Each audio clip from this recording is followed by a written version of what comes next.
गँगकडून आमिर खानला धमकी देण्यात आली आहे। सोशल मीडियावर लॉरेन्स बिश्नोई टोळीच्या नावानं धमकीची पोस्ट व्हायरल झाली आहे। या पोस्टमध्ये अभिनेता आमिर खान यांच्यासोबत आक्षेपार्ह भाषा वापरण्यात आलेली आहे आणि धमकी सदृश मजकूर लिहिण्यात आलाय। या पोस्टमध्ये लव जिहादचा उल्लेख करत काही व्यक्तींवर गंभीर आरोप करण्यात आलेले आहेत। राजस्थानातील श्रीगंगानगर इथल्या अल्पवयीन मुलीवर अत्याचार प्रकरणाचा देखील या पोस्टमध्ये संदर्भ देण्यात आलेला आहे। लॉरेन्स बिश्नोई या गँगकडून अभिनेता आमिर खान याला धमकी देण्यात आलेली आहे। या पोस्टमध्ये वेगवेगळे उल्लेख करत आक्षेपार्ह पोस्ट करण्यात आली आहे, त्याचबरोबर धमकी देखील देण्यात आली आहे। या सगळ्या संदर्भात सविस्तर माहिती देतात माझे सहकारी संकेत वरक आपल्याला। संकेत, आपण एकंदरीत हे संपूर्ण प्रकरण जर पाहिलं तर आमिर खानने जे आपलं तिसरं लग्न केलं त्यानंतर कुठेतरी लव जिहादचा जो अँगल आहे किंवा लव जिहादचा नॅरेटिव्ह या संपूर्ण प्रकरणाला देण्याचा प्रयत्न झाला होता।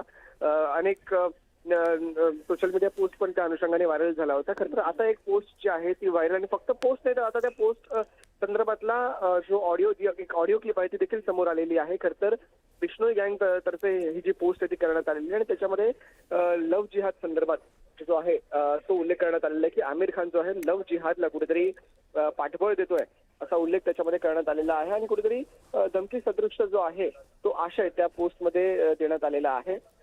त्याच्यामुळे कुठेतरी बॉलिवूड असेल किंवा एंटरटेनमेंट इंडस्ट्री असेल तिकडे थोडीशी सध्या जी आहे ती खळबळ देखील उडालेली आहे। कारण की आतापर्यंत आपण पाहिलं तर बिश्नोई गँगच्या रडारवरती याआधी सलमान खान होता, त्यानंतर याच्या आधी फेब्रुवारीमध्ये एक प्रकरण झालं ते रोहित शेट्टी च्या घरावरती जी आहे ती फायरिंग झाली होती।